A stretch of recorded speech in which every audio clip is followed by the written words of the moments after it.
Hey everybody, it's your friend James Shaw. Trust you're doing okay, and I'm excited to hang out on this call today. Normally we talk to, an agent who's doing something really awesome, but then every once in a while you find two that are doing something really awesome. And so today we got two people, two for the price of one, which is going to be really exciting, who both figured out something that I think is really cool. The way you can sell real estate in 2024 is be massively successful and not live there. And these two ladies have figured out how to do that while building their business in their new market as well. So we're going to learn about how you do this. How do you run a business from afar that's successful while building a new business in a new market? We've got two great guests today. I'll have them introduce themselves. Knelly, you want to start? Good morning.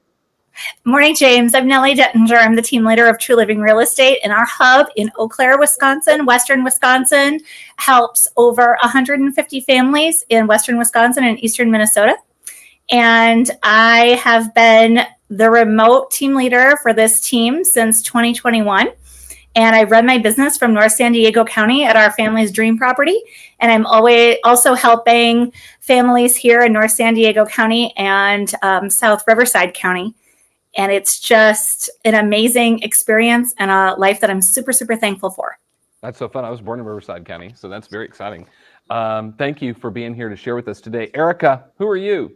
Hi, I'm Erica West. I'm a licensed agent in Metro Detroit, Michigan.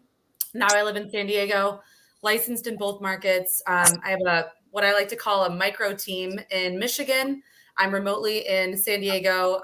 We did about 11 million last year in Michigan at about 33 units, and service San Diego as well. And in the top 5%, I just found out today in Metro Detroit. Woo. And loving my life here in San Diego and doing everything remotely. It's awesome. You started your business like the day the pandemic started in Michigan, and built something pretty successful.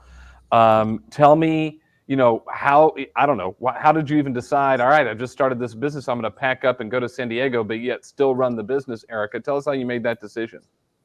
Yeah, I like to be a little honest here and say I think I was a little naive at first. So I started in the business in March of 2020. The world ended, but then I ended up doing really well when I first started out, and ended up picking up a really good business in Michigan and doing really well.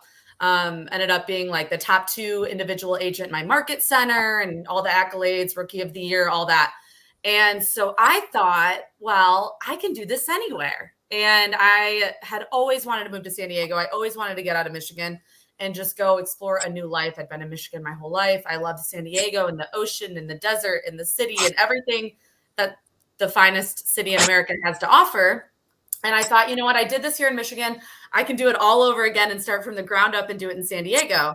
I'm sure we'll get into it a little bit more. It didn't quite happen that way, but I realized when I got to San Diego, I started almost reverse engineering a team back in Michigan just organically, because I had so much business and so many leads and so many people that I love and care for that I could still serve there if I put the right pieces into play while I was in San Diego, because it was taking longer than I had thought to get my business up and running here and be at the level of success that I was in Michigan, and making that happen here.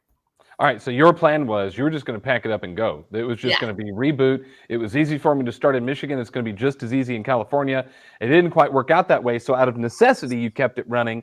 And I think this is a big one, right? Some of our biggest successes come from, failures or maybe not understanding what reality might show up as, and yet you embraced it, took advantage of it, and built something special.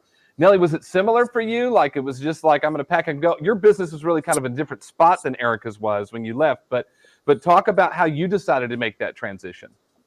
So I made the transition because in 2016, when I started my real estate sales business, I took a class called Bold, and they told you to write yourself a letter about where you're going to be in 5 years. And in 5 years, I told myself that I was going to be in North San Diego County. I was going to own an avocado farm. I was going to be able to garden year round every single day and spend all the time that I wanted to with my kids. I have 9 kids. And in 2020, when the pandemic started, we had a very cool opportunity to buy an acreage in South Southern California in North San Diego County, and we were going to run it as an Airbnb investment property, which we did. Shortly after I found out about what running an Airbnb business was all about, and that was super successful. I found out that I was pregnant with my 9th baby. So I was not going to be traveling to Southern California 1 week a month all winter long, checking on my property. That was the plan. And I said, I am not going to be having this baby in February in Wisconsin. So I'm moving to San Diego. And if I can focus on just staying in my role and being the rainmaker that I am, I knew that I had excellent people around me that would be able to just crush it. And I thought, if it doesn't work out, I'll move back home. And since for the last 2 years, we're heading into our 3rd year of this, I've been able to work remotely 3 weeks out of the month, 4 to 6 days a month. I travel back to Wisconsin and Minnesota and work with my team in person. Otherwise, I'm totally virtual and working in my business out here. And I just thought COVID has given us a gift. We can all learn to work remotely. I'm going to leverage those skills to live my best life. What a great story. And I don't know, I think it's quite fascinating. We all, both of you, had one plan in place and life took you a different direction toward another plan, and yet you've had success with it. Knelly, let's talk about you, because your team, I mean, you said you're doing 100 and some odd transactions a year on the team in Wisconsin and Minnesota. And so tell us about how you run a team of that operation, that size, remotely. Well, you have to have good people around you. So I'm just going to give a shout out to our operations team. I have 4 really talented folks on the operations side, one of whom is our photographer, media head pro, who works with us exclusively. I have my full-time admin that handles all of our back-end TC work. I have a listing coordinator, and I have a new this year director of agent growth who helps with the in-person culture. But until she started this January, I was doing all of the sales team leading myself. And we did that from me having lots of control and lots of, focus on trying to be a Zoom team leader and make it like as in-person like as possible, to the point where we were doing our stand-ups daily. We've cut that down now to, we have twice a week, we have a Zoom stand-up Mondays and Thursdays for an hour. And that launches us into our weekends of open houses and working with clients and all of that. And then we talk to each other constantly on Slack. So we have some really good systems in place for team communication. And, James, you tell your pivot shift group this all the time. The total backbone of our business is listings. So I focus on making sure that our team can help 75 to 100 sellers a year. And that translates into the big business that we have with my teammates, being able to also take listings and work with buyers and, just really plus, every listing opportunity that we have. Well, we're going to talk some lead gen logistics and then some client expectation logistics in a second, because I think there's a lot there. A lot of people have questions on. But Eric, I want to come to you, because yours wasn't that way. You didn't have people in place. In fact, like we said, you were basically just going to shut it down and start over. But you also have to live and fund your life. And so you kind of did it on the back end. So tell us how you made it work in Michigan. Right. Yeah, I was going to burn the boat, as they say, just leave it behind and start something brand new. And it's just so funny looking back at it now. And what I like about this conversation we're having right now is I really can see, like, Knelly is a lot of like the big picture. Like, I feel like I'm kind of in my fetus stage of going to that level and just kind of showing people what it's like at the beginning, because it just, thinking about where she's at right now, like that is the goal. And so I started really just with out of necessity, like you said, a showing assistant. And I still have him. I call him my buyer's agent, showing partner, whatever, because he's next level. He's not just a showing assistant, but started off with him just kind of paying per showing kind of a thing. And then I realized, I want someone that's really included in the business, that feels like they're a part of something. So then we worked out a different compensation structure and just decided to like really start making this more of a team feel. So for example, if we have a new buyer a new buyer come in, we do a full-blown buyer consult over Zoom. It's me, it's Chris, it's the buyer. We do the full consultation. We're all there together. We explain how the process of everything works, and Chris will be showing the properties, and we'll be working all together. I mean, it's really like our clients love it. They feel really well cared for, and really like they have a whole team behind their back. So I have Chris right now. He's my buyer's assistant, showing assistant.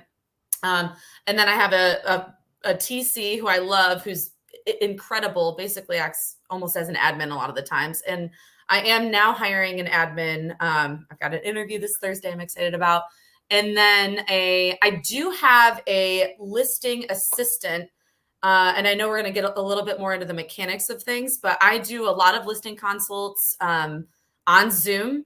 I'm sure we'll get into this, but go home at least once a quarter. So I do a lot of in-person listing appointments still.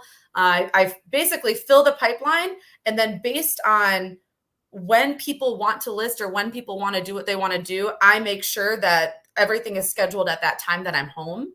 If not, we do buyer's consult or listing consults on Zoom, and really people love it, and they don't really ask many questions about it. It's still very formal, very much about the marketing and the strategy and what we're doing and knowing the market, and just like coming from a place of just being the market expert and the person that's really going to take good care of them.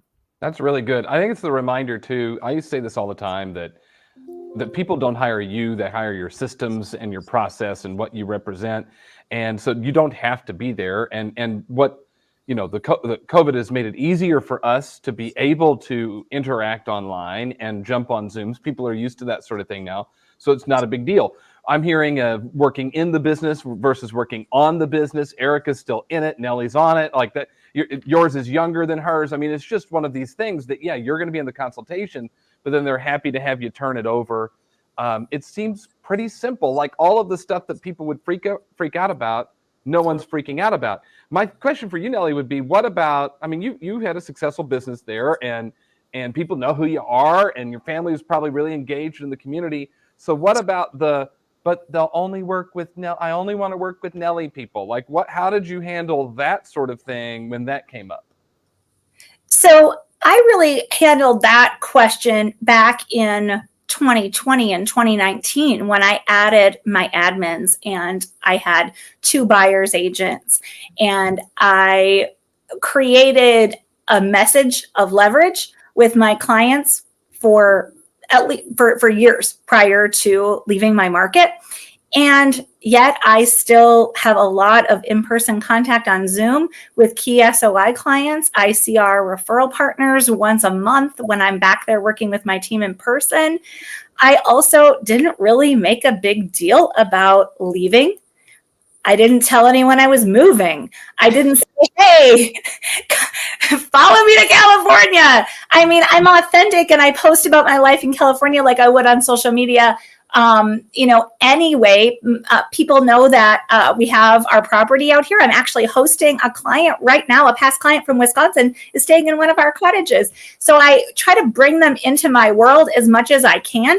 And what I found out is the people that truly want to work with you and value what you have to offer totally give you mad respect for running your life on your terms and being able to manage and lead what I'm able to manage and lead. And it's an attractor versus, something that people push back on. I don't get a lot of pushback. And if somebody is super, super worried about me handling their transaction from Southern California, they're not for me. Yeah. I think it's a good point, and I think it's a top question people have. But what about I can't be there, and do they care? They don't. They don't care. They just don't care. Because again, they don't hire you. That's our ego says they're hiring us. They're hiring your systems. They're hiring what you're about. They're hiring your vision. They're hiring your culture. They're hiring your process. That's what they're hiring. Knelly, what about your lead? I'm going to go into lead gen about this, because I think a lot of people ask, well, how engaged are you in lead gen? My guess is you're both kind of engaged at different levels because of where your business is. But tell me, Knelly, what your process looks like for you personally on the lead gen side of things. It was a progression. So when I came out here in 2021 and I was, waiting to have my baby and just making sure that my systems were strong enough to pull this off, I did not take a day off of lead genning. I was still the rainmaker. And I'm like, I'm going to throw up as many opportunities as I can for my team every single day. And I took all of that responsibility on myself. And then I was able to bring on another new agent. Her name's Knelly Dettinger, and she is our top ISA. So she took on a lot of the circle prospecting, lead genning, and I have a partner now that focuses on lead gen that doesn't put all of the pressure on me. And our team members are also great. They host open houses. They, do our lead pool calls. They do their SOI, business to business calls, database calls. So while I am, while everything is not dependent on me today, I still take lead generation as a huge part of my job description. And especially last year in the shift, the shift book tells us that when times change, your role may change and you may, as the rainmaker, have to step back into it. And I did lead gen very, very hard last year. Volume wise, we had the same year as 2022, which was amazing. But a big part of that is because lead gen is still a big part of my day-to-day responsibility. Sure. Yeah. And then, of course, you're lead generating for talent. You need great people to work inside your organization, too, which is good. Erica, you might be a little bit more engaged, right, in the day-to-day lead gen in your Michigan business. Yeah. Yeah, I do. So what's funny is it used to be all for sale by owner and then some database, some open houses. And it's a little bit difficult to do open houses out of state. I'll be honest about that one. So open houses and for sale by owners kind of less on that front. So I ended up going all in on my database and realizing that I didn't miss a lot of transactions by doing that, honestly. And I like it a lot more. So I do the DTD2 religiously. Every single week. I do a lot of like social media interactions. I do a lot of past client anniversaries, birthdays. Like I love all over my database. And so that is the bulk of my business. I'm really focused on referrals this year and like being really intentional about that. I'm also really intentional about agent to agent referrals. You know this, I'm in Inspire, I'm in Pivot. I go to all the events and family reunion and really connect with a lot of agents. That is starting to be a bigger part of my business, which I'm really excited about. And also, I just blanked. Well, that's okay. You're doing a lot of stuff right. Keep going. We do a lot of online advertisements, Facebook Marketplace, stuff like that for a lot of our listings. So we'll find online leads. And I'm also realizing with like the rental properties that I've listed for myself, I get a lot of buyer leads that way. So we're getting a lot of online stuff and it's starting to replace the open house leads is what I'm getting at. I like it. And you've not taken your foot off the pedal, but you did, I think, in the beginning as you went to start this Michigan business. And so you had to get back in, or I'm sorry, the California business. So then you had to get back in on the Michigan stuff. Tell me though, I mean, you also intend to sell homes in Southern California. So what's your lead gen play there? It's more fun here. So I do a lot of meetup groups. I'm in the OB Women's Club. I do a lot of women empowerment groups, volunteer groups in my local community. So I get to meet people more organically. It's a little bit less, aggressive, I guess you would say, is like calling expireds and FSBOs, which I will be calling expireds this year. Me and Knelly are doing that together. And I do a lot of open houses. And even if they're not my listings, I do open houses for agents in my office. Sometimes I'll do 2 to 4 a weekend. I'm committed to doing open houses. That's my bread and butter. And I think those are fun. And it's a really good way to meet buyers directly. Again, the agent to agent referral database too is great too. They know I'm in both markets. I've been getting referrals out here. And then just, really meeting people organically. I got a buyer lead at a pickleball the other day and it was just fun. So I'm trying to focus on doing the more intense lead gen in Michigan, more labor intensive, and then live my best life out here and meet business more organically. Okay. So I last question then, Knelly, I'm coming to you. How do you balance it all? You're running a business in Michigan, lead generating for it. You're building a business in California, lead generating for it. You're living your best life playing pickleball and doing all the hoodoo rugbies. How do you balance it all, Erica? I just time block and I try to not overwhelm myself. I try to make all of the lead gen and connecting and going to networking stuff in San Diego, stuff I'm really going to enjoy. Like I'm a part of Invest Her, which is a women's investor group. And over the weekend, we went to go check out a construction site with an ADU of a general contractor who's building a cool development out there. And I was like, this is fun. I'm going to go meet some girls who want to buy properties, go create relationships with people. I'm going to go play pickleball. Like San Diego is much more lifestyle focused, fun focused. So it's less of a strain on my life. And then as far as Michigan lead gen, it's minimum. My standard is 2 hours a day, try to do 3 hours a day, and then focus more on San Diego in the afternoons, weekends, etc. That's great. And the time change helps too, because you get a 3-hour jump start to get out there for your Michigan stuff. Knelly, you had a successful business. You come out here to also build something new. My guess is that might have been a little bit humbling in some way too, as you kind of recreate something from scratch. It's hard to humble me, James. But what I will say is we had the privilege of helping about 10 families last year in our first year. In 2021, I didn't even get my California license. I wanted to learn the market. I wanted to be able to be highly effective when I did jump in, and I focused on building relationships. So in 2023, we helped about 10 families. I had the privilege to sell my, child's teacher's home and have really just focused on building an organic database and serving it at a high level, just like we did in Wisconsin. It's just going to take a little bit longer, right? Because I don't have that massive sphere of influence. I've also had expireds be a lead pillar in my business out here. And there's a niche that I am really in touch with that I use to build my Wisconsin and Minnesota business, which is agritourism and land. And there's a lot of that in North San Diego County. So I have a lot of knowledge to bring to the table for those clients. And I really kind of go smaller on, the niche properties that really could use my expertise. And I've found success there. So it's growing. Yeah, no doubt about it. I mean, we'll take it all day. Where did you mess up, Knelly? Where were the mistakes? If you gave us a mistake, someone else is going to do this. What would you want to warn them against? Well, don't tell anyone you're moving. That was Erica's mistake, but I was kind of aware of that. When we made this big change, I would say that the biggest mistake that I made was probably, I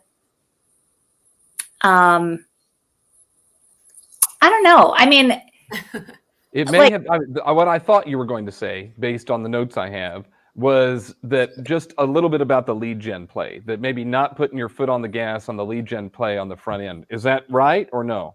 Yeah. So just understanding that you're more susceptible to the ups and downs of the business if you are not super consistent with that, and being willing to take full responsibility of that from afar.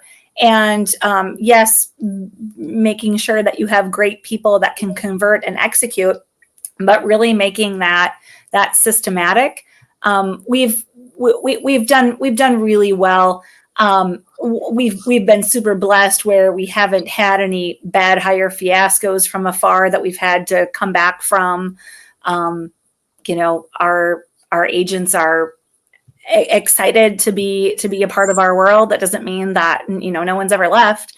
I don't know. I wish I had, I guess, some stronger advice in that area, but I think you gave us the advice. I mean, I really do. I think it comes down to a mistake would be not having the right people in place. You've got the right people in place.